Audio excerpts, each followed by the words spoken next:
Hello అండి. నేను బాగున్నాను. మీరు బాగున్నారా? నిన్న 18th జూన్ 2025 మన vlogup.comలో 52.3K లింక్స్ సబ్మిట్ అయినాయి. మీరు ఎంటర్టైన్మెంట్ కోసం రెగ్యులర్గా యూట్యూబ్ చూస్తూ ఉంటే వచ్చిన కంటెంటే మళ్ళీ వస్తుందని మీకు అనిపిస్తే కొత్త కంటెంట్ కోసం మన vlogup.comలోకి వచ్చి ఫస్ట్ ఆన్లా క్లిక్ చేస్తే టుడే స్పెషల్ లింక్స్లో 6 లింక్స్ ఉంటాయి. ఆ 6 లింక్స్ క్లిక్ చేయడం వల్ల మీకు కొత్త కంటెంట్ దొరుకుతుంది.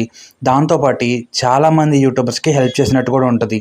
ఇఫ్ ఇన్ కేస్ మీకే ఓన్గా యూట్యూబ్ ఛానల్ ఉంటే మీ ఛానల్లో ఉన్న వీడియో లింక్ కాపీ చేసుకొచ్చి మన vlogup.comలో 2 అన్లాక్స్ క్లిక్ చేశాక ఒక స్లాట్ ఉంటుంది, అక్కడ పేస్ట్ చేసి సబ్మిట్ కొట్టండి. ఇలా సబ్మిట్ కొట్టిన నెక్స్ట్ రోజు మార్నింగ్ వచ్చి టుడే స్పెషల్ లింక్స్లో మీ లింక్ సెలెక్ట్ అయిందో లేదో చెక్ చేసుకోండి. If in case me link select అయితే మీకు ఫ్రీగా ఆర్గానిక్ వ్యూస్ వస్తాయి. ఇది కంప్లీట్లీ ఫ్రీ సర్వీసు. ఎన్ని లింక్స్ అయినా పెట్టుకోవచ్చు, ఎంతమంది అయినా పెట్టచ్చు. సో దీన్ని మీ చుట్టూ ఉన్న ఫ్యామిలీ సర్కిల్స్కి, ఫ్రెండ్స్కి, యూట్యూబర్స్కి క్లియర్గా ఎక్స్ప్లెయిన్ చేసి రెగ్యులర్గా వాడమని చెప్పండి. Thank you.